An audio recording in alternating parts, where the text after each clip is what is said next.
노현주 씨가 태어나기 전에 하나님이 노현주라고 하는 딸을 하나님의 딸로 선택하기로 미리 예정하셨다. 그걸 그런데 당신 우리가 사람 만났을 때 당신 누구요? 하나님이 나를 보셨을 때 너 누구냐? 그러지 않는다니까. 너는 노현주다. 노현주다. 너는 홍길동이다. 하나님이 이미 나를 알고 계신다는 거예요. 에?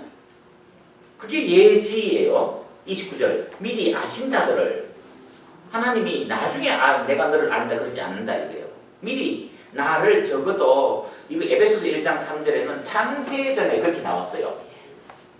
이 조직이나 예정론, 조직이나 구원론 배웠으면 다 나와야 된다고. 그죠? 이거 처음 듣는 이야기다 이러면은 구원론 엉터리를 했는 겁니다. 내가 좀 신뢰되는 말이지만 그게 또 수업을 빠졌든지 안 들으면 너무 짧은 시간에 하다가 보니까 막 지나가는 그런지는 모르지만 하여튼 예지예요. 그 다음 둘째 줄에 그 아들의 형상을 본받게 위해 미리 정하셨으니 예정. 그래서 우리 장로교의 가장 중요한 단어가 예정이라는 거잖아요. 우리가 어떻게 내가 믿는 거 보고 하나님이 그제서야 네 믿는 거 보고 네 하는 거 봐가면서 결혼할 때는 그렇잖아. 네 하는 거 봐가면서 내가 결혼을 할 수도 있고 안 할 수도 있잖아. 어? 직장도 은행에 가도 일하는 거 봐가면서 석 달 일하는 거 봐가면서 정식 채용을 할 수도 있고 안 할 수도 있잖아. 인턴 직원은 다 해주는 거 아니잖아. 그런데 하나님은 그런 하나님이 아니다 이거야. 미리 아셨다. 예지. 미리 정하셨다. 예정. 그러니까 우리가 어쩌다가 예수 믿은 게 아니라는 거예요. 우리 장로교 교리는. 그 다음 30절이 미리 정하신 그들을 의롭다 하시고, 그래서 미리 정하신 것이 뭐죠? 예정. 그 다음에 그들을 또한 부르시고, 이 소명, 소명, 콜렉트, 그죠? 그들을 또한 의롭다 하시고, 의롭다 하신 그들을 또한 영화롭게 하셨느니라. 이 구원론에서 이 부분을 다루잖아요. 예정, 소명, 그 다음에 의롭다 하시니까 그게 칭의, 그죠? 예. 의롭다 하신 그들을 또한 영화롭게 하셨느니라 하는데 거기에 영화가 나오는데 그 사이에 성화라고 하는 과정이 하나 있다. 그러는데 이게 왜 이게 문제가 되느냐 하면은 내가 하나님을 믿고 예수님의 십자가의 보혈을 믿고 고백하면은 내가 구원받았다, 의롭다함을 얻었다는 거잖아요. 그런데 얻었는데 말은 예수를 믿는데 우리 교회 안에 예수를 믿는 사람들인데 세상 사람들하고 똑같아. 싸울 거 싸우고 돈 떼먹을 거 떼먹고 뭐 나쁜 짓 할 거 다 하고 그러면서도 구원받았다고 하는 게 이게 말이 되느냐. 제일 제가 늘 이야기하지만 그 부분에 대해서 가장 문제가 되는 게 뭐예요? 구원파가 지금 세월호 일으키고 뭐하고 하는 그 오대양 사건 일으키면서 사람들이 다 이 진이론까지는 정확해요. 틀린 말 없어요. 그런데 구원파만 그렇습니까? 예수 믿으면서 나쁜 짓 다 하고 뭐 그런다 이거야. 그러는 사람들에게 대해서 한국교회가 지금 심각하게 묻는 것이 내가 예수님의 십자가로 구원받았다고 하면 의롭다고 함을 받았다면은 그러면은 그 사람은 어떻게 살아도 구원받느냐, 지옥 안 가느냐, 예정된 사람은, 선택받은 사람은 구원받느냐, 지옥 안 가느냐, 지금 그 이야기 하는 거잖아. 근데 지금 이게 하도 문제가 많으니까 한국교회에 지금 특히 올해 종교개혁 500주년을 맞이해서 이게 이제 루터가 이야기했는 거잖아. 루터, 칼빈 이런 개신교가 이 이야기 했는 거잖아요. 그래서 어떻게 살아야 되느냐, 아무렇게나 살아도 예수 믿는 사람이나 안 믿는 사람이나 별로 차이가 없어. 그러려면은 과연 칭의 구원받았다고 하는 것이 무슨 말이냐 라고 이야기했어. 그러면은 예수 믿고 난 다음에 착해져야 되느냐? 그러면은 우리가 지금까지 로마서 4장, 5장, 6장에서 이야기하는 게 뭐죠? 행위로 구원받지 않았다면서. 내가 예수 믿는다는 것을 고백하면 다 구원받았다면서 행위로 된 것이 아니야. 착하게 사니까 구원받은 게 아니잖아요. 이미 구원해놓고 너를 하나님의 말씀대로 살아라 라고 이야기하는데, 그러면은 은혜로 구원받았다는 게 뭐냐? 대충 살아도 된다는 말 아니었어요. 이제 여기서 헷갈리기 시작하는 거예요. 그래서 아마 지금도 계속해서 지금 올해 아마 작년부터 이 칭의 문제를, 칭의가 뭐냐 라는 것에 대해서 계속해서 우리 한국교회가 큰 논쟁이 있다는 거예요. 그래서 지금도 싸우고 있다는 거예요. 그래서 이거는 계속 학자들이 모였는데, 지금 이 전사님이 너무 어렵다라고 헷갈린다고 그러는 게, 이제 김서연 교수님은 목회자들을 대상으로 하다가 보니까 논리적으로 허점을 갖다 놓으면은 이제 지금 그게 왜 그렇게 막 깊이 있게 들어가야 되느냐 하면은, 우리 장로교에서는 믿음으로 의롭다함을 받았으면 이미 구원은 완성됐잖아요. 그 사람이 무슨 죄 짓고 뭐 한다고 그래도 하나님이 또 지옥 보냈느냐, 그거 아니라는 거잖아. 오늘 이 구절도 그렇잖아, 그죠? 그랬는데 거기에 대해서 정말로 그러면은 구원받았다는 증거가 뭐냐, 행동이 달라져야 되지 않느냐, 이제 이 부분에 대해서 그러면 성화돼야 되지 않느냐 이거야. 이러는데 이 의롭다함을 구원받았는 것으로 구원이 됐고, 하나님이 말 안 들으면 가끔씩 혼내가지고 다리를 부러뜨리든지 뭐 사고를 당하든지 하여튼 간에 그렇게 해서라도 마침내 구원받게 하신다라고 하는 것이 지금까지 우리 한국교회가 가르치고 오는 이야기인데, 하도 교회가 엉망이고 죄인들이 자꾸 교회로 도망가고 교회가 타락하니까 신학자들이 우리가 성경을 잘못 가르친 거 아니냐 하고 반성이 있었는데, 김세현 교수님 같은 분이 이제 칭의는 성화가 아니다. 그런데 김 교수님이 지금 가장 강조하는 이야기가 이 이야기예요.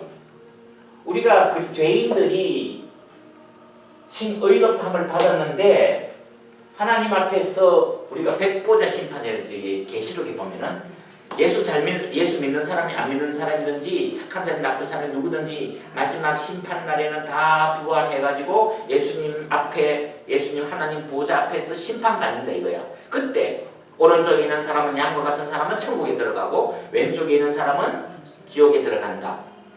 그런 우리 한국에서 그걸 보고 백보자 심판이라 그러거든. 흰 보좌에서 예수님이 심판하는데, 그때 예수 믿는 사람들은 그 심판 자리를 패스하느냐 아니라는 거야. 심판이 그때까지 심판하게 되는 것을 예수님이 유보한다. 유보하는 거는 어려워하는 말인데 멈추어 서서 기다리는 거예요. 이 법정 용어인데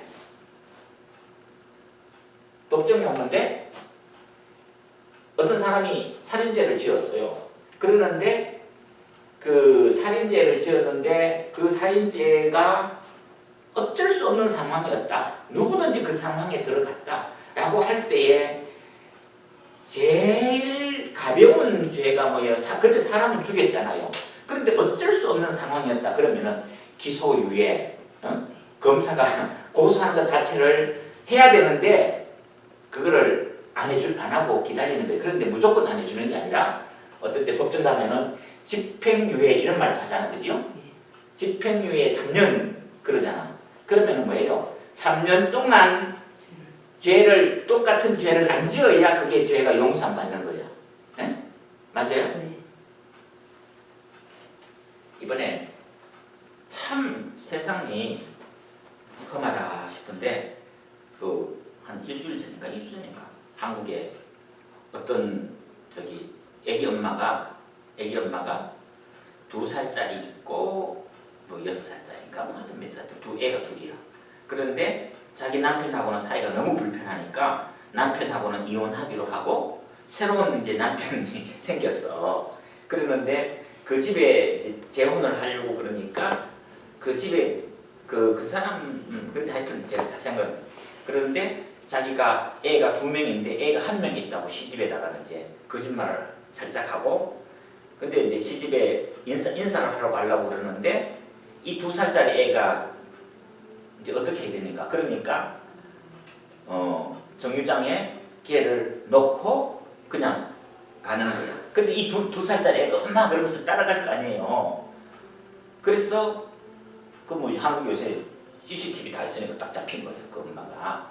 그랬는데 판사가 3년 집행유예를 선고했어요. 그런데 이제 두 사람이 다 회개하고 잘못했다고 반성하고 있다. 그러니까 그거는 애를 정거장에서 버리고 가는 거는 나쁜 죄지만 반성하고 새살림을 차리기 위한 거니까 용서는 해주기는 해주는데 3년 동안은 똑같은 애를 또 3년 동안에 애를 버리거나 뭐 애를 해코지를 한다든가 하면은 이 여자는 뭐예요? 감옥에 가야 되는 거지. 그치? 그거 유보하는 거잖아요. 그지? 유예한다는. 그러는데 하나님이 우리를 심판을 마지막 최후 심판의 자리에까지 우리를 죄인이어야 되는데 그때 우리를 지옥 보내지 않고 이 땅에서부터 이미 마지막 최후 심판 있을 때까지 이 심판을 멈추어서 기다려주는 거예요. 뿐이라는 거지. 하나님 앞에 가서 우리가 천국과 지옥으로 나눠질 때에 우리 구원은 완성된다. 지금 이 이야기 하는 거거든요. 그러니까 칭의라고 해가지고 내가 예수 믿고 용서함 받았다고 해서 오토매틱으로 천국 가는 거 아니라는 거지. 내가 그 계명에 합당하게 살아서 내가 내 믿음이 진짜라는 것을 증명해야 된다는 거예요. 어떻게? 선행으로. 근데 이분이 이제 이야기하는 것이 아까 이야기했던 사랑의 이중계명이라고 하는 용어거든요. 이 이야기는 우리가 어떻게 하나님을 사랑하는 사람은 어떻게 해요? 하나님을 사랑하고 인간을 사랑해야 되는 거야. 이중으로. 우리 한국 국적도 가지고 있지만 미국 국적도 가지고 있잖아. 복수 국적 가지고 있는 거와 똑같이 우리가 하나님을 또 사랑해야 되지만 사람도 사랑해야 되는 거야. 하나님만 사랑하고 사람을 미워하는 거는 그거는 위선이다. 그리고 사람을 사랑하고 하나님을 안 믿는 거는 뭐예요? 그것도 믿음이 없는 거 불신이죠. 그러니까 이 두 가지를 동시에 사랑해야 된다라고 이야기하는 거예요. 그래서 미리 정하신 그들을 또한 의롭다 하시고 부르신 그들을 또한 의롭다 하시고 의롭다 하신 그들을 또한 영화롭게 하셨느니라. 이 단계가 있다는 거예요. 그래서 지금 이 부분 그런데 이거를 물론 한국에서도 많은 신학교 교수님들이나 학자들이 다 동의하는 건 아니고 그렇게 되면은 결국은 인간의 행위를 강조하는 거 아니냐 하는 반론이 나올 수 있어요. 그러는데 거기에 대해서는 이제 우리가 또 한 번 오늘 프린트물 나눴는데 그 뒤에 부분이 다시 있으니까 하도록 하고 그 다음에 하여튼 이 김세윤 교수님 이야기하는 거는 이런 것으로 나누는 건데 두 번째 제가 여기 왜 1, 2, 3, 4로 나누라고 그러냐면은 두 번째 구원이라고 하는 것은 우리도 여기서 나왔어요. 8장 29절 30절에서 이미라는 말은 다른 말 하면 뭐예요? 미리라는 말이잖아. 그래서 우리 구원은 항상 이미 구원 받았어요. 거기도 보세요. 30절 의롭지 않은 그들을 또한 영화롭게 하셨느니라. 영화롭게 하셨느니라가 뭐예요? 과거예요. 하나님이 우리를 그런데 우리가 죽어야 되잖아. 그죠? 구원이 완성된 하나님 앞에서 천국 갈 때에 우리를 영화롭게 하시잖아. 그런데 이게 왜 과거예요? 부정과거. 헬라 원법으로는 왜 과거를 얘기하느냐? 성경에서는 구약도 그렇고 신약도 그러는데 너무너무 확실해가지고 과거에 일어난 것과 마찬가지로 보는 점이 있어요. 우리의 구원은 우리가 죽어서 하나님의 나라 갈 때에 비로소 우리가 구원받지만 우리를 구원하시는 그 하나님의 섭리는 미리 알고 계시고 미리 예언을 하시고 미리 작정을 하셔서 하나님이 우리를 선택해 주셨기 때문에 나를 하나님의 나라에 데리고 가는 것은 100% 확실하다. 응? 100% 확실하다. 그렇기 때문에 그것을 어떻게 이야기했다고요? 과거사로 표현했다는 거예요. 그래서 이미 구원받았다는 거예요. 이게 구원받았다는 거예요. 그런데 아직도 우리는 실제로는 구원을 안 받았어요. 미래의 사건이에요. 그래서 이 구원은 이미와 아직의 긴장 사이에 서서 있어요. 우리가 언제는 구원받았다는 확신을 가지고 살아야 되지만 또 언제는 아직도 구원받지 못하는 사람으로서의 두려움. 빌립보서 2장에서 너희 구원을 두렵고 떨림으로 이루라. 그죠? 이루어 가라. 그러니까 미완성된 구원을 향해서 아직 not yet.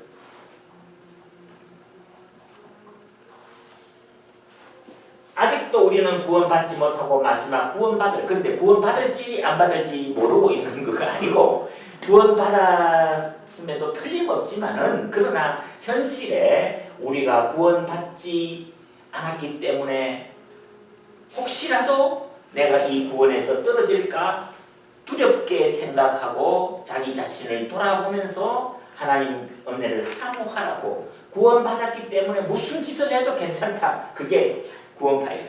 그게 이다. 네. 예. 이 부분을 이야기합니다. 그래서 제가 여기다가 그림을 하나 더 그렸는데 이 그림은요.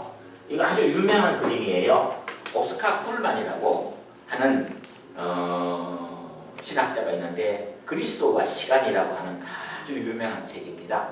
그 오스카 쿨만이 2차 세계대전 때에 실제로는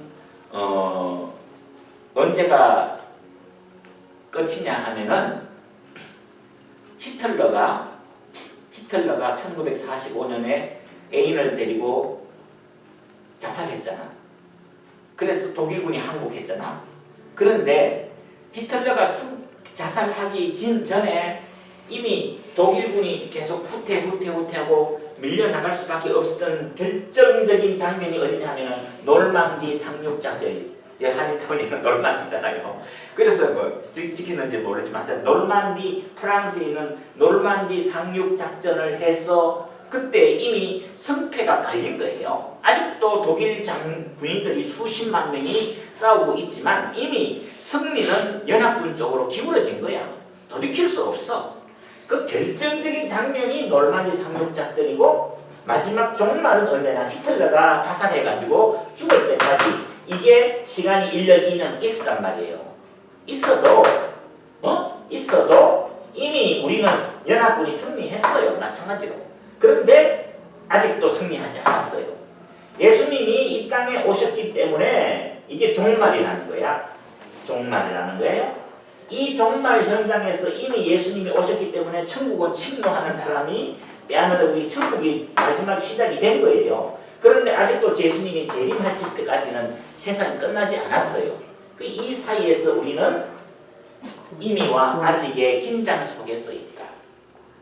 예수님의 구속사에서도 그렇고 내 개인도 나는 이미 구원받았지만 아직도 구원받을 때까지 기다리고 있다.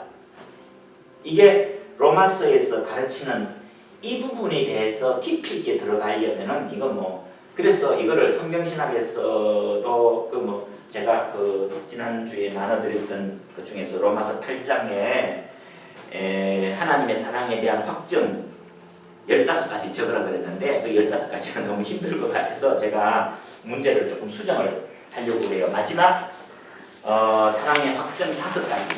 그 마지막 사랑의 5가지는요. 가져왔어요? 이거 안 가져왔으면 집에 가셔서 로마서 8장 이 부분 펼치시면요. 이 부분 펼치시면은 우리 성경에서는 문장 부호를 안 씁니다. 마침표, 물음표, 느낌표 안 쓰잖아요. 우리 성경은. 그런데 그래서 요새 나오는 성경 보면은 물음표, 느낌표를 쳤어요. 그러는데 그 교정 보는 친구들이 성경을 잘 모르니까 물음표를 쳐야 될지 느낌표를 쳐야 될지 헷갈리게 막 해놨는데 그거는 안 한 것만 못해요. 예를 들면 오늘의 교육 이대로 좋은가 할 때 뒤에다가 물음표 치면은 무식한 거예요. 한국의 신문이나 사진이나 큰 거 심포지움 할 때 가만히 이렇게 보세요. 이 뒤에 물음표 안 갖다 붙여요. 물음표를 붙일 줄 몰라라는 게 아니라 오늘의 이게 좋은가 서울말로 하면 했습니다. 그리고 제목 같은 데는 여기도 모두 책이다 그래요. 제목 같은 데는 마침표를 함부로 찍는 게 아니거든. 그래서 좋은가 좋겠습니까? 하고는 마침표를 찍어야 말이 되지. 여기다가 이게 무슨 대답을 원해가지고 물음표로 의문문으로 물는 게 아니라고. 이게 종결 의미만 이렇게 썼는 것일 뿐이지. 그러는데 이 메시지 성경은 거기에다가 물음표를 5개, 6개 쳐놨어요. 8장 31절부터 39절까지. 그런데 여러분 어떻습니까? 거기는 물음표 치는 게 맞아요. 그거는 질문을 빼고 그 나머지 질문을 하나, 둘, 셋, 넷, 다섯 물음표를 5개 쳐놨어요. 하나님이 전산 가져왔어요. 하나님이 우리를 얼마나 사랑하시기에 우리를 버리시겠느냐고. 그래서 첫째 질문이 하나님이 우리 편이 되실 때 우리가 어떻게 패배할 수 있겠습니까? 두 번째, 하나님이 우리에게 모든 것을 주셨는데 무엇을 또 안 주시겠습니까? 세 번째, 하나님이 우리를 도우시는데 누가 시비를 걸 수 있겠습니까? 누가? 그 다음에도 누가 손가락질을 할 수 있겠습니까? 누가 우리를 하나님의 사랑해서 떠놓을 수 있겠습니까? 그러면서 우리말 성경에는 8장 31절 우리말 그런즉 우리가 이르되 대해 무슨 말 하리요? 하나님이 우리를 위하시 누가 우리를 대적하리요? 하나님이 아들을 모든 사람을 위해 주시니까 어찌까지 모든 우리에게 은사도 주시지 않겠느냐? 그것도 물음표. 누가 하나님의 택하신 자들을 고발하겠습니까? 누가 정죄하겠습니까? 누가 우리를 그리스도에서 끊겠습니까? 그렇게 이 메시지 성경에는 물음표를 5개는 6개인데 그 앞에 한 개는 아니고 5가지를 확 치는. 그래서 우리가 어떤 일이 있어도 하나님이 누가 우리를 용서하지 않겠습니까? 누가 우리를 고소하겠습니까? 누가 우리를 하나님의 사랑에서 떼어놓겠습니까? 하면서 5번 물음표를 정확하게 탁탁탁 찍어놨어요. 이 메시지 성경 보면은 이런 게 좋아요. 그래서 특히 제가 저기 우리 한글 무슨 성경이더라? 우리말 성경이니까 뭐 성경 보니까 넣기표를 쳐야 되는데 했습니까? 그런데다가 했습니까라고 해서 물음표를 툭 넣으니까 문장의 감격을 다 죽여놓은 거예요. 그거는 잘못한 거예요. 그런데 하여튼 지금 제가 좀 많이 나갔는데, 자 여기서 그래서 이게 이런 것을 2가지 사랑 구원의 우리는 지금도 아직도 완성을 향해서 가고 있어요. 이미 구원받았지만 아직도 구원받지 않고 있어요. 이렇게 해서 첫째 칭의라는 것이 무엇인가? 그 다음에 법정적인 용어다. 그 다음에 성화를 위해서는 어떻게 해야 되는 것인가? 윤리적인 실천 문제는 사랑의 계명을 지켜가면서 칭의에 합당한 행동을 하는 것으로 사람이 바뀌어야 됩니다. 먼저 이렇게 1페이지부터 4페이지까지 제목을 하나 잡아보세요. 그 다음에 4페이지부터 6페이지까지 제목을 하나 또 잡아보세요. 그 중간 제목을 하나씩 잡아가면은 나중에는 그 중간 제목만 탁탁탁탁 연결하면은 10페이지 내용이 쭉 이렇게 연결이 됩니다. 그죠? 네. 그 공부가 좀 쉽지 않지만 굉장히 중요하고 도움이 됩니다. 그래서 아주 열심히 잘 준비를 하셨어요. 이렇게 듣고 하니까 이제 감이 잡힙니까? 네. 그죠? 예. 나머지 뭐 마태하고 뭐 그런 거는 좀 한꺼번에 다 하지 말고 이렇게 뼈대를 딱 잡는 게 중요하다 하는 그 말씀을 이야기하고, 그 다음에 이거는 10분 만에 끝내야 될 것 같은데, 여러분들 오늘 나눠드리는 이 프린터물 그 뒤쪽에 가면은 개혁주의 성화관이라고 하는 페이지 있어요. 356페이지, 7페이지. 뒷부분, 앞부분이 아니고 뒷부분.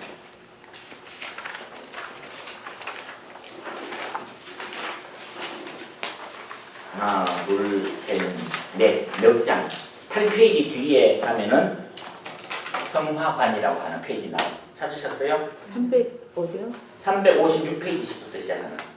그 책 위에다가는 뭘 적어놓냐 하면은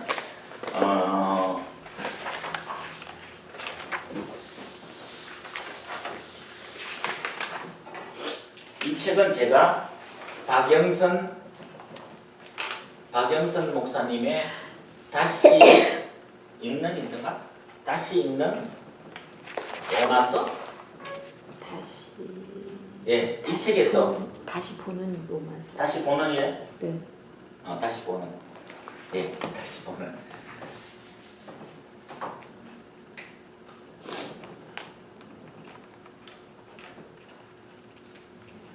이분이 50대 때 로마서 강해를 해서 한국에서 히트를 쳤거든요.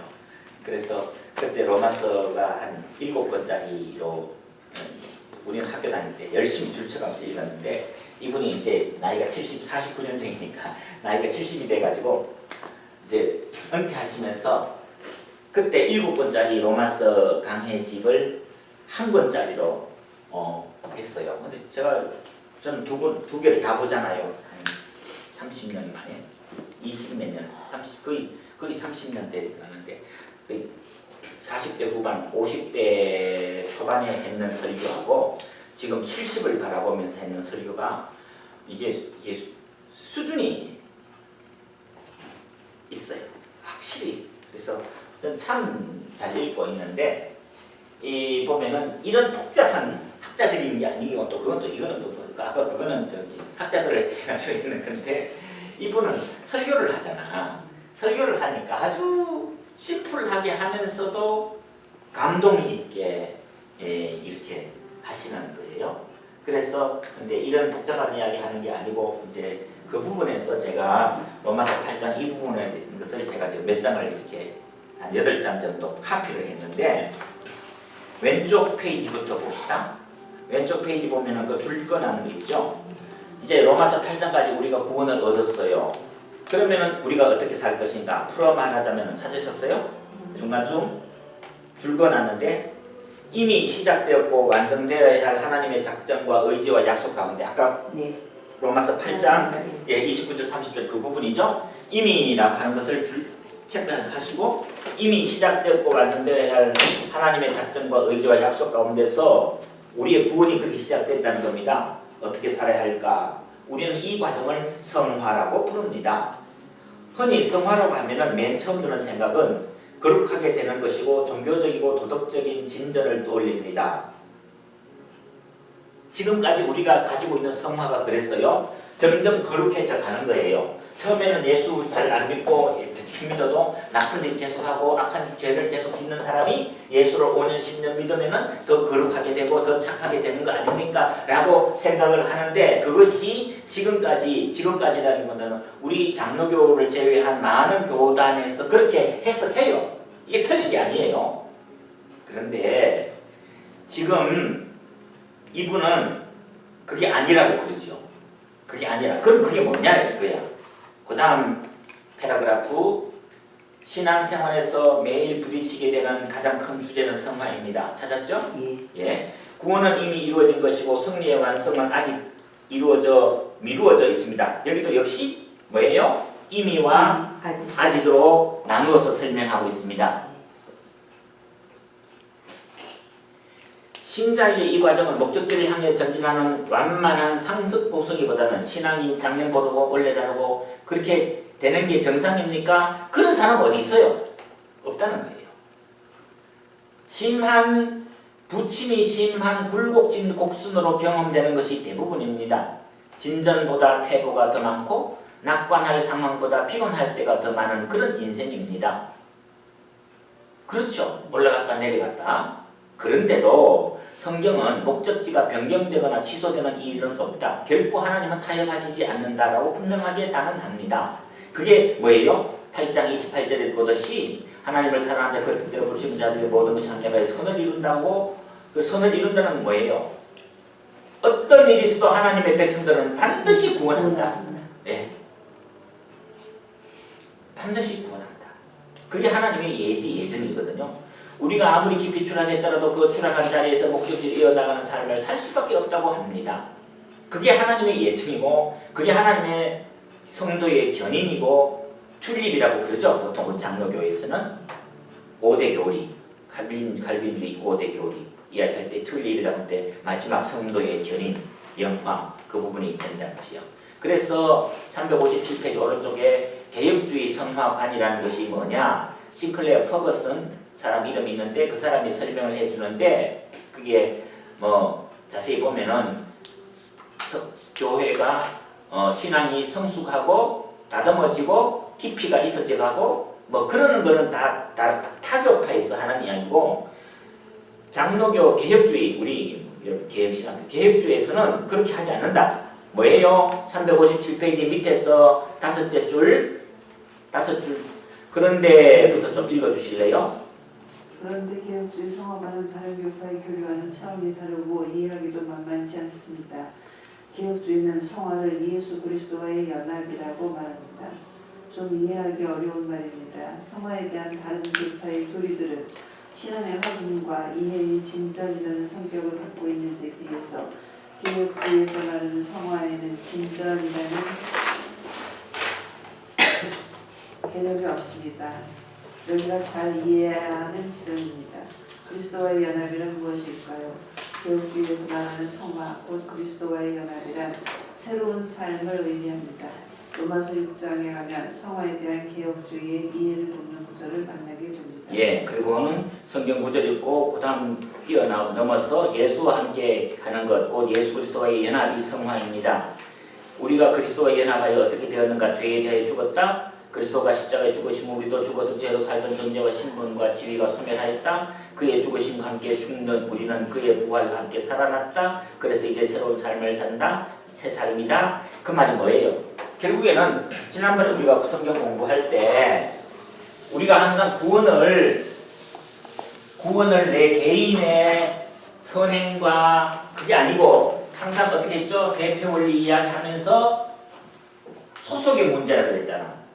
그죠? 여기는 아담의 후예고 여기는 제2 아담이에요. 내가 여기 있다가 일로 옮겨갔다는 거예요. 이 가운데 헷갈리는 사람은 왔다 갔다 하는 사람이고 이건 좋은 거 아니라는 거예요. 여기서 소속의 문제로 그러면 내가 뭐예요? 여기 소속된 사람은 아무리 착해도 죄인이고 여기 소속된 사람은 아무리 악해도 의인이 되는 거예요. 이 소속의 문제. 근데 왜 얘기해요? 제2 아담 그리스도와의 연합이라는 거예요. 그리스도와의 연합이라는 것이 그리스도께서 내가 그리스도 안에 있고 그리스도는 내 안에 계신다는 이것을 우리는 성화라고 이야기해야 된다 그랬는데 뭐 자세한 설명은 여러분이 이거를 결혼의 의미도 있고 그러는데 이게 제일 중요한 이야기가 어디서 나오느냐 하면은 뒤로 넘어가서 이제 이거는 로마서 공부할 때 우리가 다 했고요. 어디서 나오느냐 하면은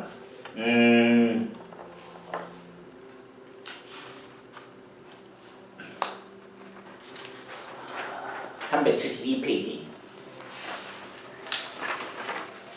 372페이지 가면은 사랑에 대한 이야기 나오는데 그 중간쯤 보면은 우리 교회는 사랑이 없으라는 말을 자주 한대요. 대상이 없는 사랑이 난무합니다. 사람들이 새신자들이 교회에 나가서 한 사람 말인 게 아니라 이 교회는 사랑이 없어서 그래서 난 이 교회 안 다닐래. 그러지 말고 그분 이야기하는 말이 뭐냐면은 너 얼굴 찡그리지 말고 얼굴 찡그리지 마 라고 말하지 말고 미소 짓고 다니도록 도와주라는 그러면서 거기 오빠 생각 덤북새 그 노래를 부를 때에 이분이 참 이건 참 잘 찍은 것 같아. 그 노래를 여러분 알잖아요. 그 노래를 부를 때에 그 노래 부르는 이 여자 동생은 지금 어디 있어요? 어떻게 지금 제일 그 여자 동생의 오빠 생각을 하고 있는 이 동료의 핵심 단어가 뭐예요? 외로움이잖아. 독립운동하러 가는 오빠가 안아요. 어? 너무 힘드는 거야. 오빠를 아무리 기다렸어. 하염없이 기다려도 독립운동하러 가는 오빠는 죽었는지 살았는지 그런 그 오빠를 기다리는 외로운 사람의 그걸 이야기한다. 어른들은 백마강 달밤에 물새가 오르 그 노래 아세요? 몰라요. 왜 많이 술집에서 이 노래 제일 많이 부른다는데. 배호? 가수 배호가 불렀는 노래인데 시간이 없으니까 안 읽고 참 그러는데 결국에는 뭐예요? 그 밑에 보세요. 이 노래도 외롭다는 비명입니다. 아무도 나를 인간으로 대접해주지 않고 대상으로 품어주지 않더라는 비명입니다. 이 쓰라린 가슴을 소주로 적시는 것이죠. 이 방법 말고는 견딜 수가 없어서 그렇습니다. 이게 우리 인간의 한국 사람의 공통되는 외로움이다. 그 외로움에서 우리가 어떻게 벗어날 수 있느냐? 그것이 이 하나님이 구원하시고 책임져 주시는 삶이다 라고 하는 거지요. 그런데 그러면서 374페이지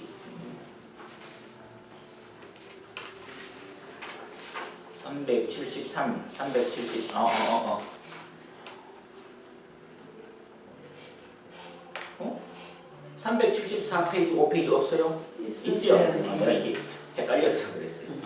거기에 보면은 쇼생크 탈출이라고 하는 영화가 있는데, 쇼생크 탈출이라고 하는 이 영화가, 그 영어 제목 보세요. The 쇼생크 리뎀션, 구원이라고 하는, 쇼생크 구원이라고 하는 영화예요. 그러는데 그 영화에서 이 쇼생크가 그 375페이지 보면은 이 주인공 앤디가 살인죄로 감옥에 갇혔어요. 그런데 강도가 자기 집에 와서 아내를 죽이고 그리고는 앤디한테 그 죄를 덮어 씌우는 거죠.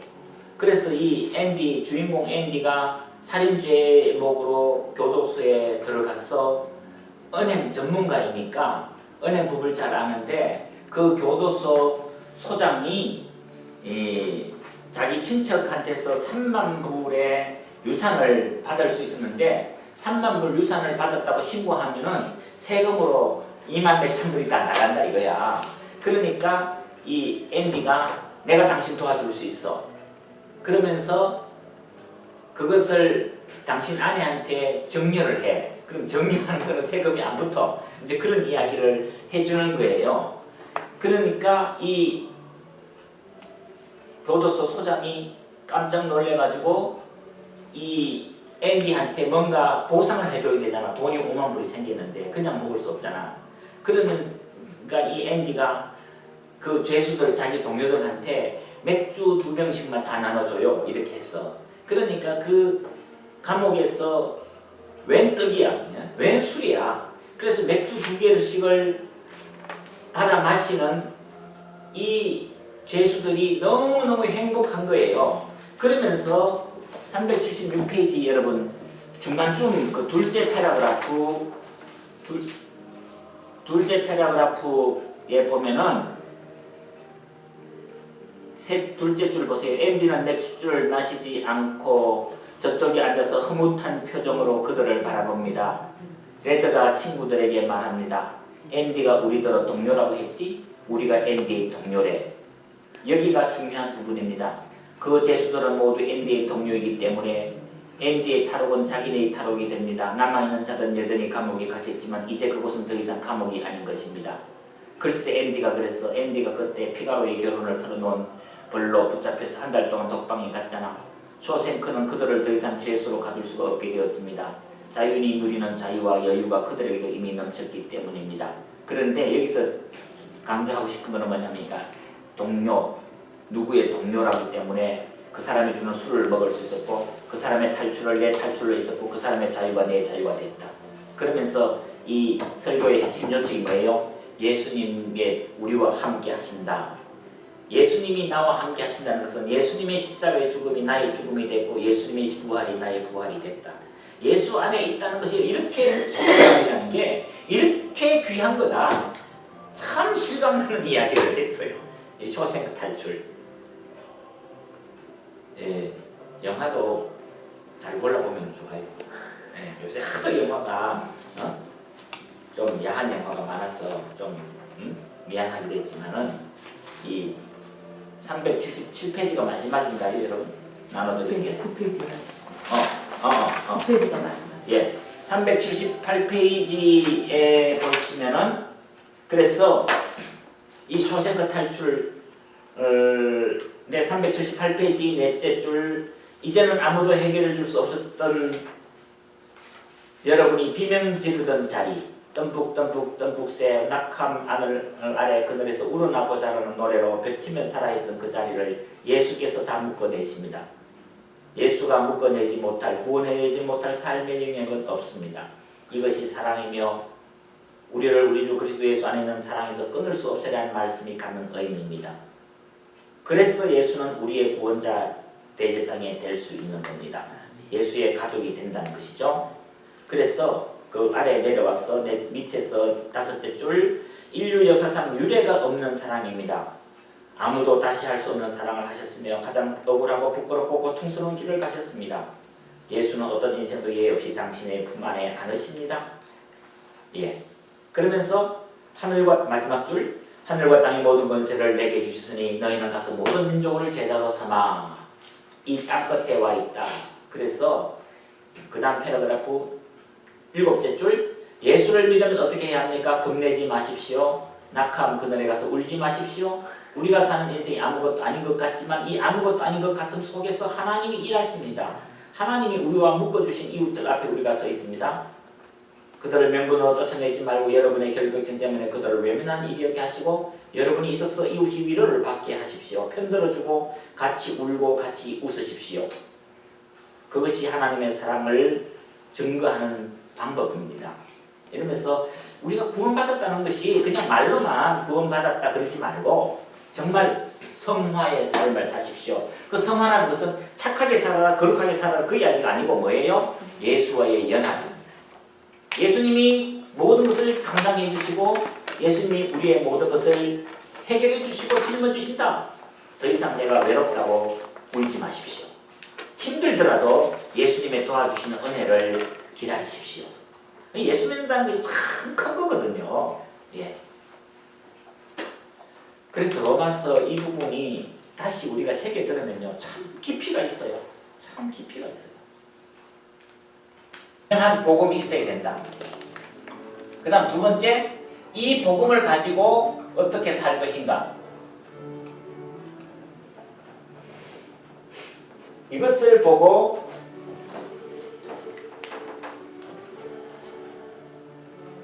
세계관이라고 부른다. 세계관이라는 것은 세상을 바라보는 내 안경, 그렇게 보는 겁니다. 그죠? 파란색 안경을 끼고 보면 세계가 다 파란색이잖아요. 검은 안경을 끼고 보면 세계가 다 검게 보이잖아요. 그런데 이 안경을 뭐래요? 성경이라고 하는 안경을 통해서 세계를 바라보자. 그러면 세계를 바라봐야 되니까 교회만 보는 게 아니에요. 직장을 봐야 되고 학교를 봐야 되고 과학계를 봐야 되고 학문을 봐야 되고 모든 분야를 이 안경을 통해서 성경이라고 하는 안경을 통해서 바라보자. 그런데 그 안경에 성경이라고 하는 그 전제가 뭐야? 기독교의 복음, 우리가 말하는 구원이라는 것이 무엇이냐 하는 것을 정확하게 이해를 해야 되지. 이 구원을 제대로 이해를 안 하고 사회 사역을 하다가 보면은 뭐가 돼요? 배고파 죽는 사람이 예를 들면 지금 이북에 북한에 가서 해야 될 제일 큰 첫째 일이 뭐냐? 배고픈 사람에게 빵을 갖다 주자는 사람이 있고 배고픈 사람에게 빵보다가 먼저 그 사람이 죽으면 지옥 가니까 그 사람에게 성경을 줘야 된다. 전도를 해야 된다라고 하는 사람이 있을 수 있어요. 아니면 어떤 사람은 뭐예요? 빵하고 전도하고 같이 주자. 성경책을 주자. 그렇게 말할 수도 있어요. 근데 지금 뭐 그런 이제 여러 가지 문제가 있을 수 있는데 그런 이야기를 하기 위해서는 그 이전에 이것에 대한 뼈대가 되는 밑바탕에 이론이 있어야 된다. 그 이론을 우리가 어떻게 정리할 거냐. 그러니까 요약하면은 로마서 1장부터 8장까지의 구원을 우리가 어떻게 이해해야 되느냐 하는 그것을 확인하고 그 다음에 이제 해야 되는데 그 구원도 우리가 어떻게 이해해야 될 거냐 하는 것에 대해서 우리가 한번 발표를 한번 들어보고 다시 제가 아까하고 똑같이 이 프린트 그 몬테크리스토 백작을 아마 제가 실었는가? 못 봤습니다. 왜요? 좀 밑에 아니 받았는데 아, 못 읽어봤다고요. 5월을 맞을 거예요. 5월.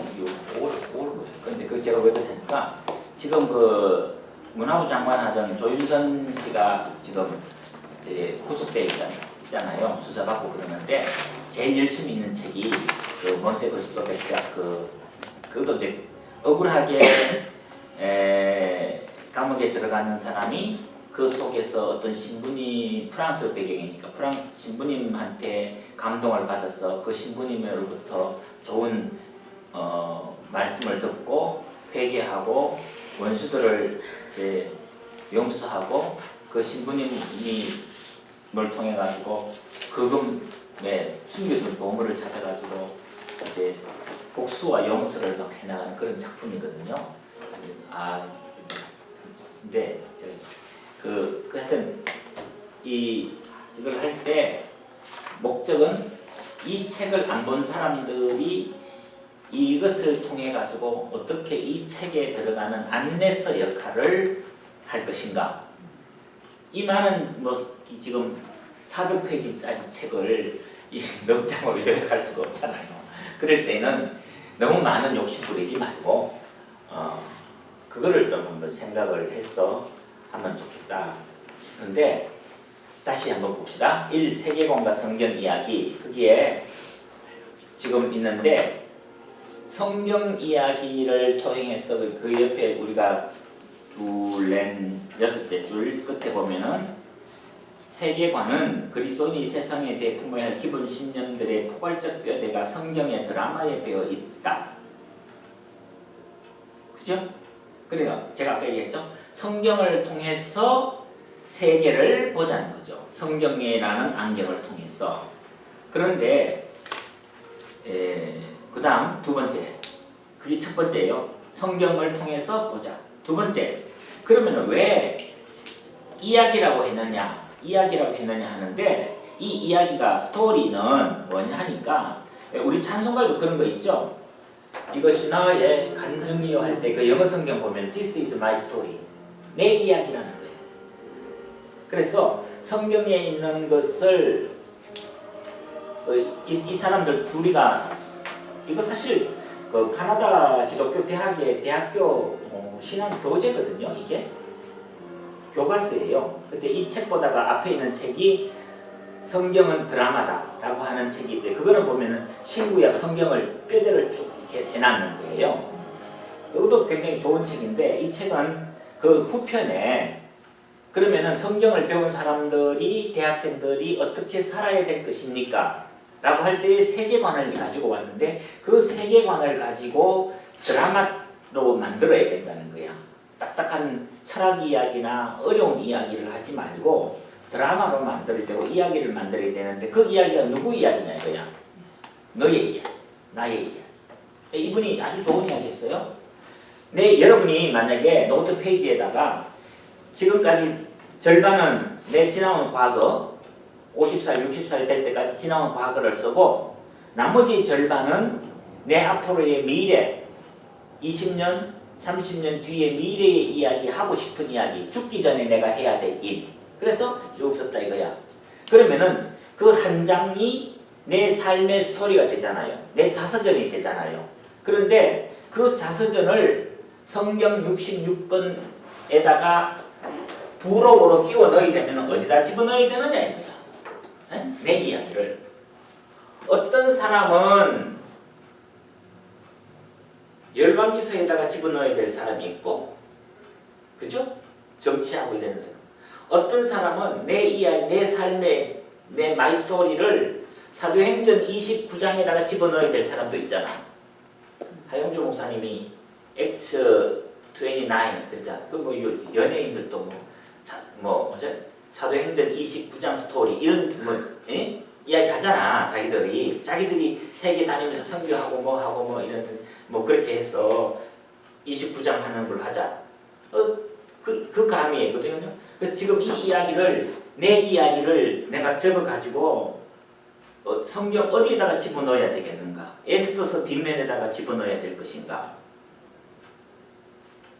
아니면 사도행전 뒤에다 집어넣어야 될 것인가? 아까 우리가 했던 이야기. 사도행전 29장을 쓴다 그러면은 뭘 쓸 것인가? 거기다가 내 스토리를 어떻게 집어넣을 것인가.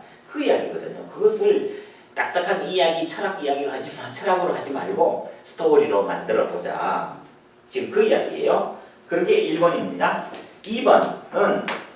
2번에서 세계관과 문화라고 하는 말이 나왔는데 서양 문화, 한국 문화 하는 그 모든 삶의 스타일을 다 이야기하는 겁니다. 그죠? 그런데 거기서 이야기 나오는 게 아까 이야기가 모더니즘과 포스트 모더니즘이라는 말이 나왔어요. 그 이야기가 바로 이거예요. 근데 뭐 그런 설명이 지금 없이 그냥 막 써놓으니까 모더니즘이 포스트 모더니즘 뭔지 헷갈려 써 있으니까 이게 너무 어렵게 정리가 됐는데 모더니즘이라는 그 모던 현대화 하는 거죠. 그러니까 뭐예요?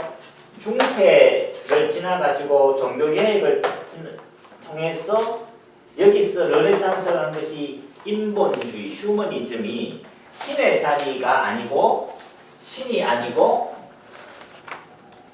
인간의 존엄성과 자율성을 찾아냈다는 거예요. 그러다 보니까 교회가 필요 없다는 거죠. 신학이 필요 없다는 거죠. 성경이 필요 없다는 거죠. 그러다 보니까 그것이 근대주의로 왔는 것이 바로 계몽주의라는 거예요. 이 계몽주의가 인간의 이성을 통해서 인간을 깨닫게 하고 새롭게 해야 인간이 만물의 척도가 되고 인간 중심으로 뭘 해야 된다는 거예요. 그러니까 이 계몽주의는 좋은 면도 있지만은 모든 것을 인간 이성으로 하나님의 자리를 무시하는 거예요. 하나님의 자리를 무시하는 거예요. 한국에 도울 김용옥 씨라고 신문 보면 가끔씩 나오죠.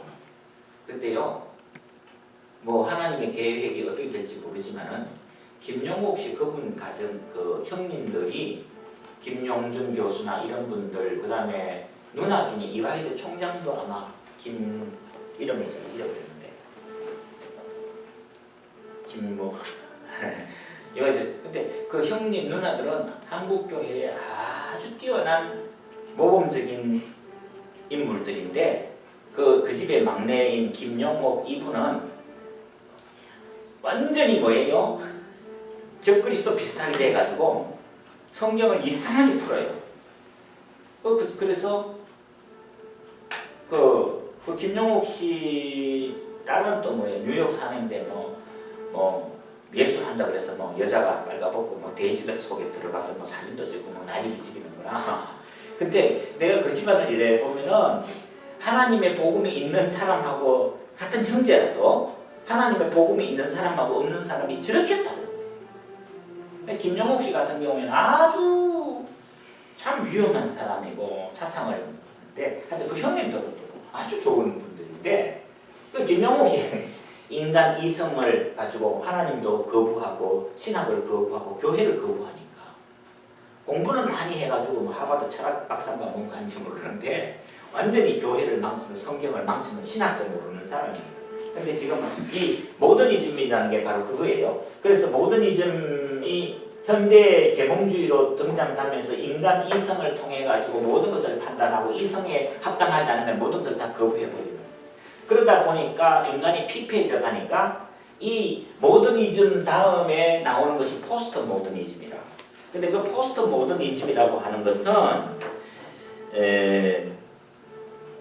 모더니즘 이후에 시대를 이야기하다 보니까 하나님을 떠나는 사람들에게 있어서 종교를 다시 회복시켰어요.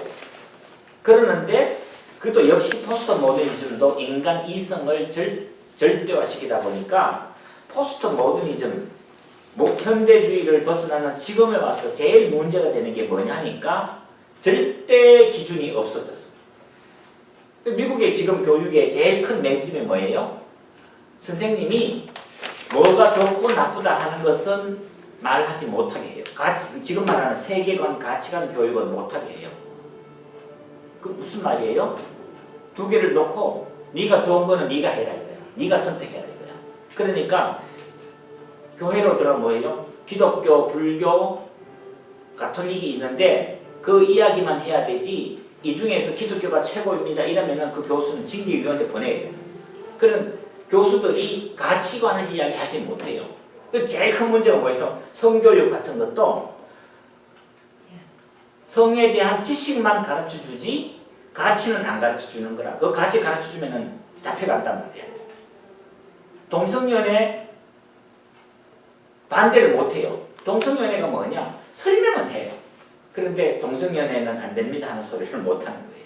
그게 가치관 교육, 세계관 교육을 못하는, 그 미국이 타락해가는 이유가 거기에 있다는 거예요. 그거를 우리가 보고 이런 것들을 보면은 그게 아주 좋은 말 있죠. 1페이지 제일 마지막 줄. 모든 이즘은 기독교 유산에서 신을 죽인 인본주의 정신의 산물이다. 인간 중심. 그러니까 신은 필요 없다. 그 다음 포스트 모더니즘은 종교를 되살려 놨어요. 종교가 없던 자리에서 종교는 되살려 놨지만 역시 인간 자율성을 극대화해서 인간의 자율, 인간은 의지대로 자기가 기준이 되는 거예요. 성경이 기준이 되는 게 아니라 내 개인과 내 생각과 경험이 기준이 되는 거예요. My way. 내 방식대로 한다 이 말입니다. 그래서 그 사상국들이 죽을 때 마지막 부르는 노래가 뭐예요? My way. 그게 My way. 그 다음에 두 번째 줄, 2페이지 두 번째 줄에서 세계관이라는 것은 문화라고 하는 것 셋째 줄, 문화적 정황과 분리될 수 없다. 그러니까 한국의 기독교와 일본의 기독교와 미국의 기독교와 중국의 기독교가 다르지요. 마치 물을 똑같은 물이지만 물 컵이 어떤 날에 따라서 물의 모양이 다르죠. 바가지에 담는 물의 모양과 컵에 담는 모양과 어항에 담는 물이 다르잖아. 내용은 똑같은데. 근데 이것을 보고 우리가 두 가지 이야기합니다. 상황화와 토착화라고 하는데 이 선교적인 용어인데, 그러니까 상황화는 그 상황에 따라서 서양의 종교를 움직이는 것이고, 토착화는 그 상황에 우리 한국 교회의 토착에 맞는, 한국의 신토 부리에 맞는 교회 신앙 칼라를 만들어 가야 된다. 나중에 한번 이야기 나오니까 너무 어렵게 생각하지 말고요. 근데 여기서 중요한 이야기는 뭐냐 하면은 거기에 둘째 패러그래프 넷째 줄 아래서 넷째 줄 중간쯤 되죠. 복음은 기독교 세계관을 통해 사업, 정치, 스포츠와 경쟁, 창의력과 예술, 학문, 교육 등 찾았습니까? 네. 네, 그것을 줄거놓으세요. 복음은 기독교 세계관의 안경을 가지고 사업, 정치, 스포츠, 예술, 학문 이런 것을 보자는 거예요. 그죠? 기독교인 정치가예요. 기독교인 예술가예요. 기독교인 교육자가 돼야 돼요. 그게 없이 예술, 문학 이런 것이 최고가 아니라는 거예요. 성경을 통해서 그거를 보자는 거예요. 성경이 말하는 것이 뭐냐? 그래서 그 다음 줄 마지막 줄에 인생의 광고는 하나님을 깊이 아는 것이다. 세계관이란 복음의 광범위한 세계와 그 복음을 품어야 할 교회의 삶에 눈을 뜬 것이다. 여기 복음의 광범위한, 그러니까 우리의 이 세상을, 이 세상이 이렇게 있으면은 이 바탕에 뭐가 있어야 돼요? 성경과 교회 복음이 있어야 된다 이거야. 그리고 여기에다가 이걸 바탕으로 해가지고 정치, 경제, 사업, 예술, 교육 이런 빌딩을 세우자는 거예요. 이 기초가. 근데 이 기초가 성경도 어떤 성경이냐 하는 문제가 나올 수 있죠. 성경도 나중에 내 혼자 믿어서 천국 가는 것을 강조하는 교회에 있으면은 세상에 나가서 무슨 일을 하든지 돈 많이 벌어갖고 헌금 많이 하는 사람이 복받은 사람이다 이렇게 가르칠 거예요.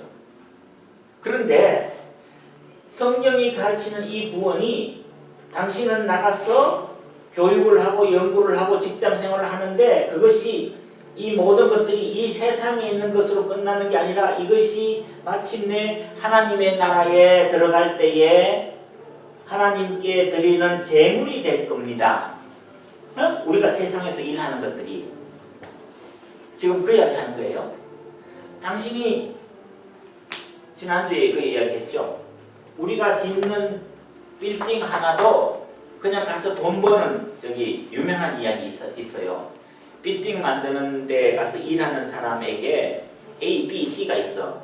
A에게 당신은 여기서 왜 일하시오? 이러니까 그 사람이 나요? 여기서 일해야 돈 벌죠. 그래야 먹고 살죠. 이렇게 대답했어요. 두 번째, 당신은 왜 여기서 일합니까? 그러니까 그 사람이 나요? 나는 불후의 건축 명작을 만드는 일을 하고 있어요. 예술 작품을 위해서 하는 사람. 그런데 C라는 사람에게 당신은 여기서 뭘 하시오? 나요? 하나님의 영광을 위해서 일하고 있습니다.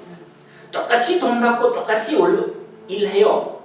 그런데 목표가 돈 벌기 위해서 하는 사람, 예술품을 위해서 일하는 사람, 하나님의 영광을 위해서 하는 사람.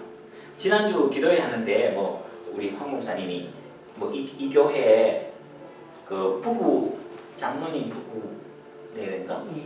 뭐 와가지고 뭐 꽃 정리하고 막 하고 그랬다 그러잖아요. 황 목사 웃으면서 그분들은 지구의 한 부분을 쓸고 있는 사람들이라 그랬잖아. 농담삼아. 그 말이 뭔 말이에요? 셰익스피어가 그 말 했잖아. 셰익스피어가 어느 날 식당에 탁 갔더니만 그 식당에 마당 쓸고 있는 청소부가 누구는 운이 좋아가지고 마차 타고 비싼 밥 먹으러 오는데 나는 왜 복받도 뭐 지지리도 못 나가지고 여기서 마당이나 썰고 있습니까? 이러니까 셰익스피어가 뭐라고 그랬어요? 당신은 식당에 마당을 쓰는 것이 아니라 뭐 한다고? 지구의 한 모퉁이를 썰고 있다는 사실을 기억하십시오. 생각이 다르잖아. 똑같이 성당 짓는 일을 하고 있는데 돈 벌기 위해 하는 사람, 예술품을 남기기 위해서 하는 사람, 하나님의 영광을 위해서 하는 사람. 근데 그 하나님의 영광을 위한 게 말 잘했다는 게 아니라 우리가 계시록에서 보는 것처럼 우리가 하고 있는 이 세상에 있는 모든 이 일들이 죄된 요소만 없을 뿐 이것이 하나님의 나라에 들어간다니까. 그러니까 뭐예요? 우리의 구원이라고 하는 것은 내 영혼이 구원받는 천국 가는 정도가 아니고 두 번째 뭐예요? 이 온 세상이 구원받아 가지고 이 온 세상이 하나님의 나라가 되는 거예요. 하나님의 나라가 되는 거예요. 세상이 천국이 저 하늘에 있는 게 아니라 하나님의 나라가 이 땅에 내려와 가지고 이 온 우주가 하나님의 나라가 되는 거예요.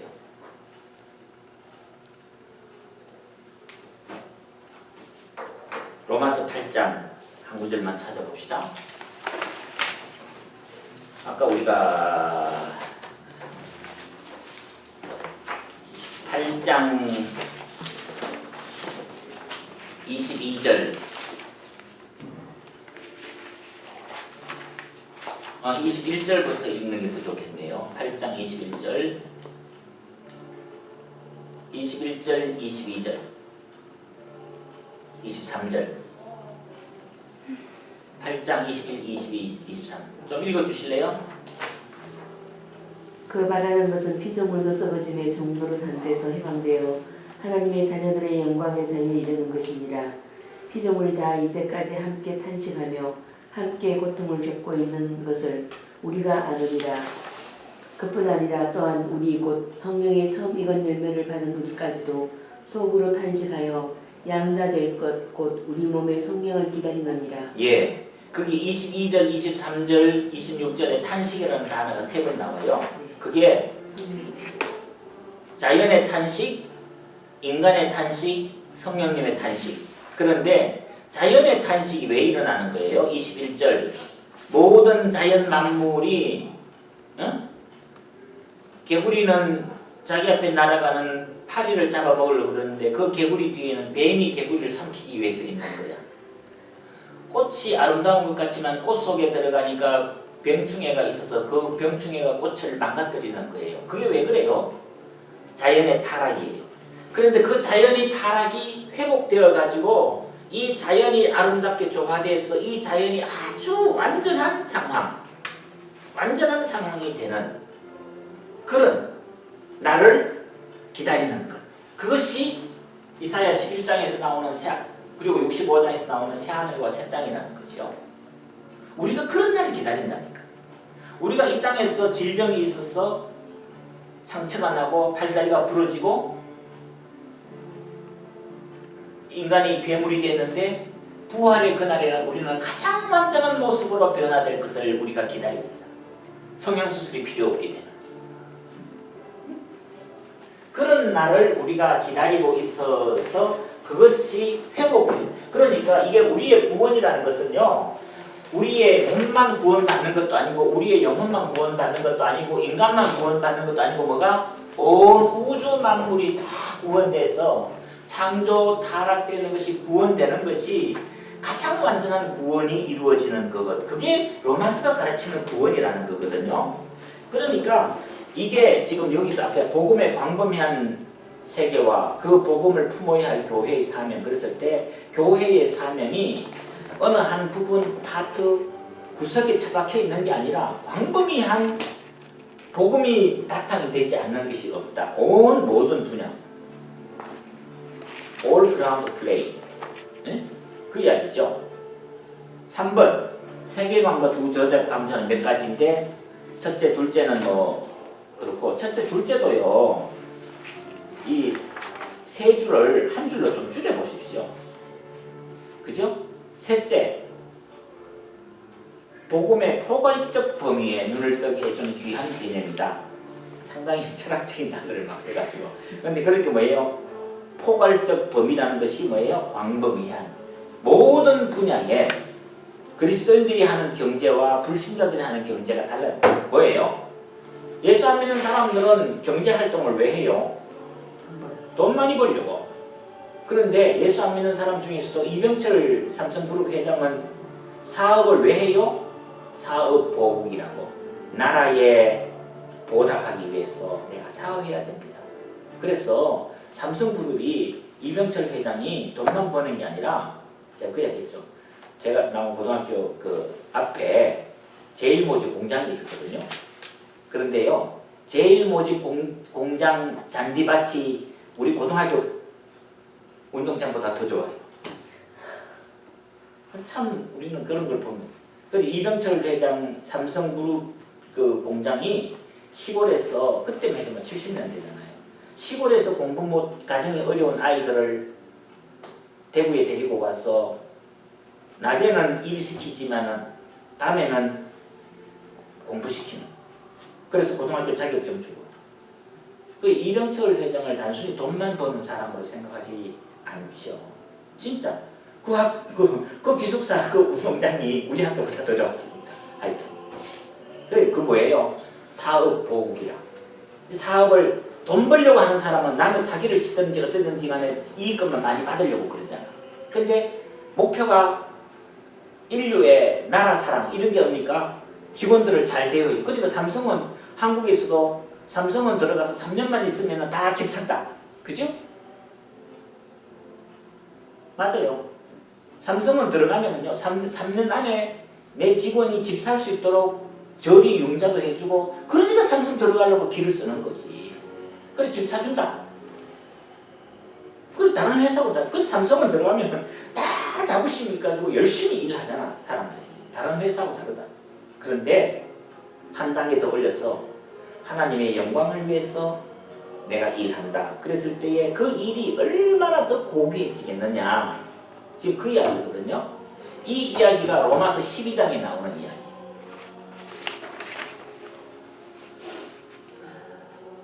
그 다음에 세계관과 복음 네 번째 3페이지. 그래서 세계관은 세계를 바라보는 그것은 복음에서 출발해야 한다. 복음에서 출발해. 그리고 그 복음이라는 것은 뭐예요? 둘째 패러그래프 여섯째 줄 복음을 선포한다는 것은 온 세상의 역사를 하나님의 섭리와 목표가 있다. 세상의 완전한 구원이다. 그죠? 그 말은 뭐예요? 우리의 몸만 구원받는 것도 아니고 우리의 영혼만 구원받는 게 아니라 이 온 우주가 하나님의 창조물이잖아요. 그 창조물이 다 하나님에게 구원받게 되는 그런 이야기잖아요. 그래서 그 다음 긴 문장이 중에서 그 패러그래프 밑에서 셋째 줄 보면은 우리 삶의 의미를 찾아내야 된다. 내가 하고 있는 이 일이 삶의 의미 있는 일이 되어야 된다. 돈 버는 거 아니라는 거죠. 출세하는 거 아니라는 거죠. 하나님의 영광을 위한 일이 되어야 된다. 그 다음 구절 사적인 영역의 종교 체험이 아니며 무한정 미래로 연기된 내세의 구원도 아니다. 그냥 예수는 대충 믿고 사는 것 대충 믿고 우리는 마지막에 구원받을 때만 기다립니다. 아니에요. 구원은 이미 이 땅에서 시작하는 것이고 내가 하고 있는 일 그것이 복음의 일이 되어야 된다는 거예요. 구원의 일이 되어야 되고 그런데 마지막 패러그래프 교회는 하나님 나라의 기쁜 소식에 믿음과 회개로 반응하는 공동체임과 동시에 기쁜 소식을 만인에게 알리도록 위임받는 공동체이다. 아, 문장이 너무 어렵다. 그러면 쉽게 말하면 뭐예요? 교회는 하나님의 맡겨주신 사명을 내 개인적으로 수행하는 게 아니라 교회라고 하는 공동체를 통해서 이루어져야 된다. 그죠? 내 혼자 예수 잘 믿고 내 혼자 충성하고 그게 아니고 교회가 단체로 어떤 일을 해야 된다. 예를 들면은 한국에 그 어디죠? 서해안 충청도 어디에 충청도 안 계세요? 충청도 어디에 유조선이 넘어져 가지고 그 양식업 하는 사람들이 막 태안 태안 거기에 양식업 하는 사람들이 막 다 망했어. 그럴 때 그 어떻게 해요? 그 기름 묻었는 기름때 조약돌에 기름이 범벅이 돼서 그러기 위해서 수만 명의 한국 국민들이 내 돈 내 밥 싸가지고 내 돈 들여가지고 내 시간 들여가지고 태안반도에 가가지고 기름띠 다 제거했잖아. 에? 그랬는데 그 가서 내 돈 들여가지고 내 시간 내가지고 내 밥 먹고 가가지고 기름띠 제거했는 사람들의 90%가 누구였다? 예수 믿는 교회에서 단체로 갔다. 그런 일을 해야 돼요. 왜요? 그 태안반도에 있는 어민들을 사랑하는 마음도 있지. 첫째. 두 번째는 뭐예요? 자연환경 이것이 하나님의 창조물이잖아. 그러니까 우리가 이것을 가꾸어야 되잖아요. 에덴 동산만 가꾸는 게 아니라 그리스도인들이 자연보호, 환경보호를 해야 되잖아. 이렇게 나가야 되네. 로마서를 공부하고 나면은 여기까지 나가야 되거든요. 그 다음에 그래서 로마서 12장 5분만 하고 마치겠습니다. 12장 1절 11장 36절이 로마서의 요절이라고 그랬죠. 로마서 11장 36절 만물이 주에게서 나오고 주로 말미암고 주에게로 돌아갈지어다.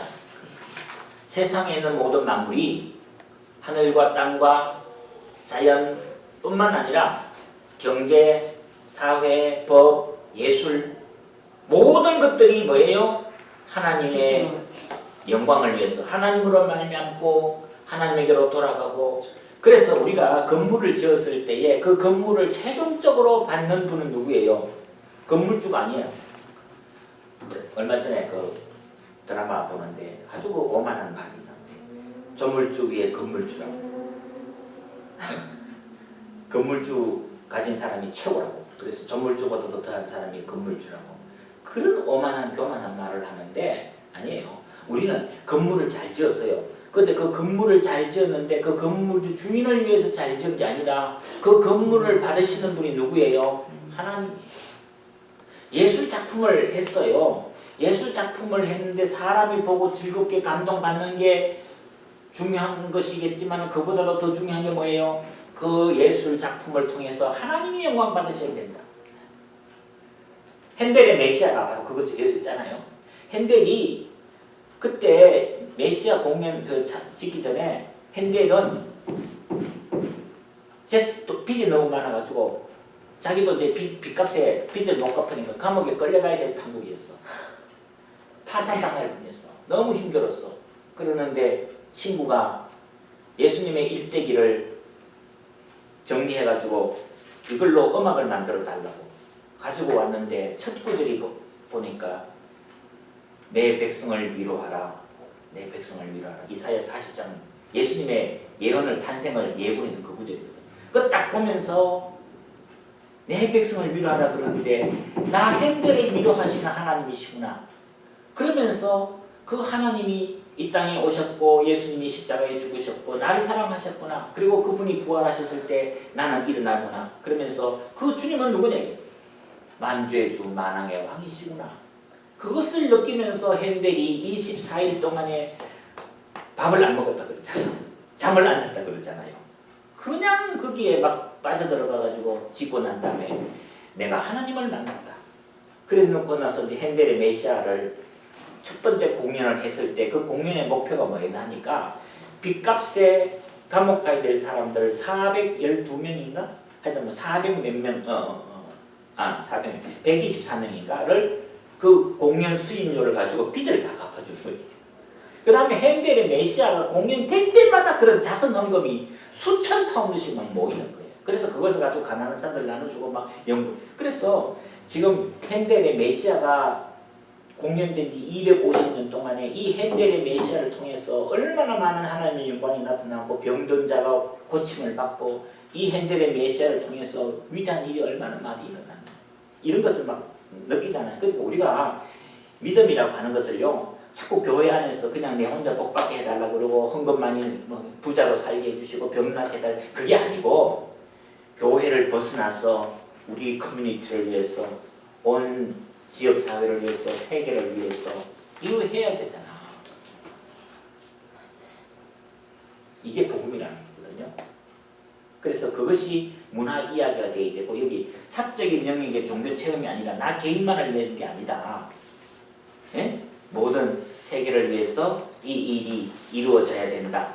마지막 다섯 번째 세계관과 소명에서 여기 첫째, 둘째, 셋째, 넷째 있는데 이것도 패러그래프를 줄을 딱딱 바꿔서 하면은 그리고 요약을 하면은 좀 더 이렇게 쉬울 것 같아요. 첫째 공동체에서 하는 일이다 그거 했어요. 혼자서는 못합니다. 두 번째 그것을 위해서는 믿음이 있어야 돼요. 영성이 있어야 돼요. 하나님에 대한 깊이 있는 이해가 있어야 돼요. 저는 이야기 드렸죠. 마더 테레사 그 인도 캘커타에 있는 수녀들이 나가서 봉사활동하기도 바쁜데 봉사하러 나가기 전에 새벽 4시, 5시에 일어나가지고 1시간, 2시간 동안에 열심히 기도했다고 했잖아.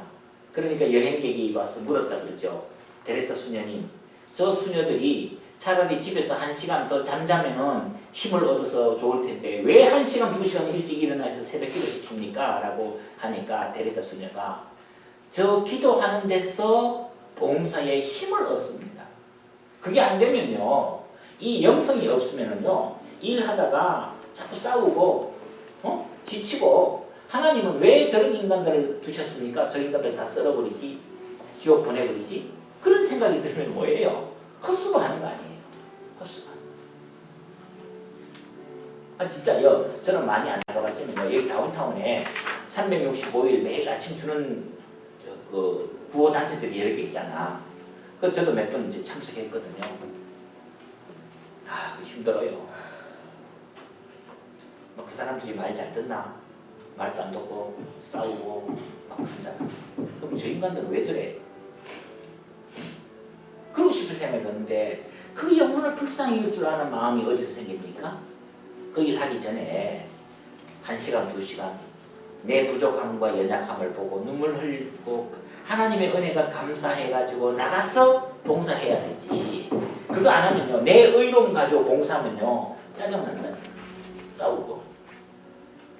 그래서 우리가 교회 일 하기 전에 먼저 은혜를 받아야 돼요. 먼저 은혜를. 믿음 약한 사람들한테 자꾸 교회 일 시키지 않아야 돼요. 그냥 니는 잘 나가서 밥만 먹고 가도 된다. 진짜. 네? 이제 지난번 이야기했죠. 셋째, 우리의 정은이 하나님의 영이하신 이름을 알아야 한다. 성령님께서 우리의 그 일을 격려해 주시고 정부해 주신다. 넷째, 공적 장소에서 반대 세력들과 싸울 때 우리는 희망을 잃지 않을 수 있다.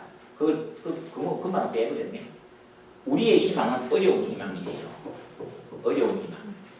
쉬운 일이 아니에요. 믿음과 하나님의 도우심이 없이는 이루어지지 않습니다. 실패합니다. 그래서 어려운 희망입니다. 우리는. 사도 바울이 로마서 4장에서 했는 것처럼 말할 수 없는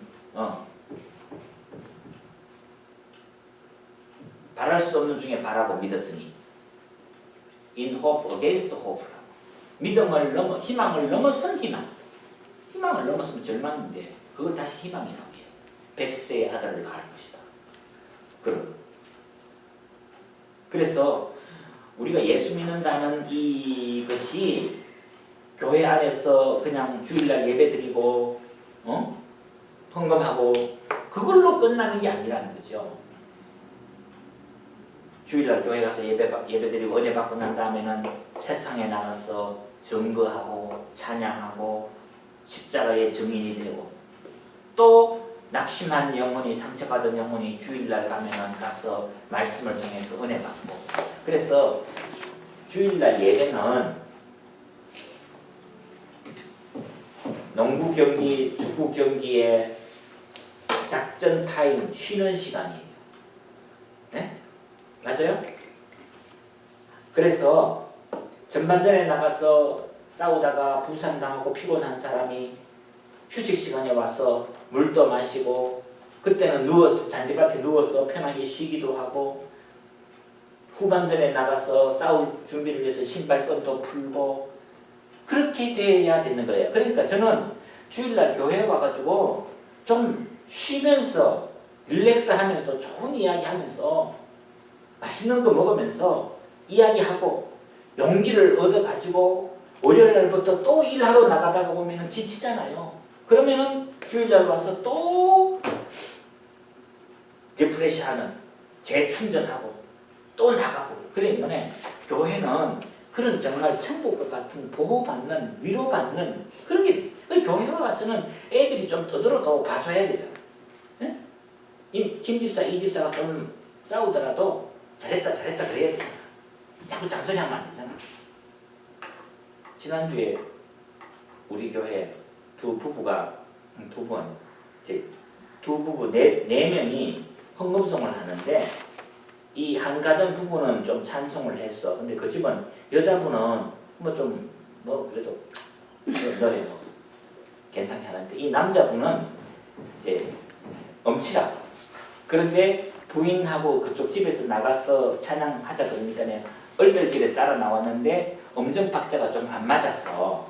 그러니까 자기 부인한테 막 원망을 하면서 집에서 맞춰보고 오든지 뭐 해야지 그게 뭐냐고. 그리고는 이제 성질내면서 밥도 안 먹고 가버렸다 집에.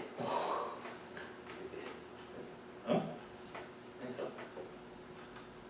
그런 걸 볼 때 우리가 어이구 남자가 참 이러지 말고 그럴 수도 있지요. 예. 그게 교회잖아요. 그게 교회.